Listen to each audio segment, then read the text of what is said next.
آپ دیکھیں یہاں چاروں اجزاء ہیں، یہ چاروں اجزاء معنی کے جز پر دلالت کر رہے ہیں۔ کل کی دلالت ہر پر ہو رہی ہے، نفس کی دلالت زیرو پر ہو رہی ہے، ذائقہ کی دلالت مزہ چکھنے پر ہو رہی ہے، موت کی دلالت لفظ موت یعنی مرنے پر ہو رہی ہے، مرنے کو بتا رہا ہے۔ مصنف نے یہاں پر دو مثالیں پیش کی ہیں، اس لیے پیش کی کہ چونکہ مرکب کی دو قسمیں ہیں، ایک مرکب ناقص اور دوسرے مرکب تام۔ تو عاصمۃ الہند جو پہلی مثال ہے وہ مرکب ناقص کی مثال ہے، اور دوسری جو مثال ہے کل نفس ذائقۃ الموت، یہ مرکب تام کی مثال ہے۔ فإن كل جزء، اس لیے کہ ہر جز اپنے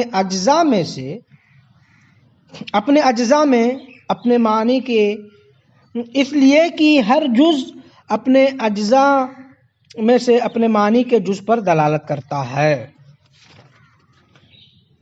فإن كل جزء من أجزائهما يدل على جزء معنيهما، اس لیے کہ ان دونوں کے اجزاء میں سے ہر جز اپنے معنی کے جز پر دلالت کرتا ہے۔ السلام علیکم ورحمۃ اللہ تعالی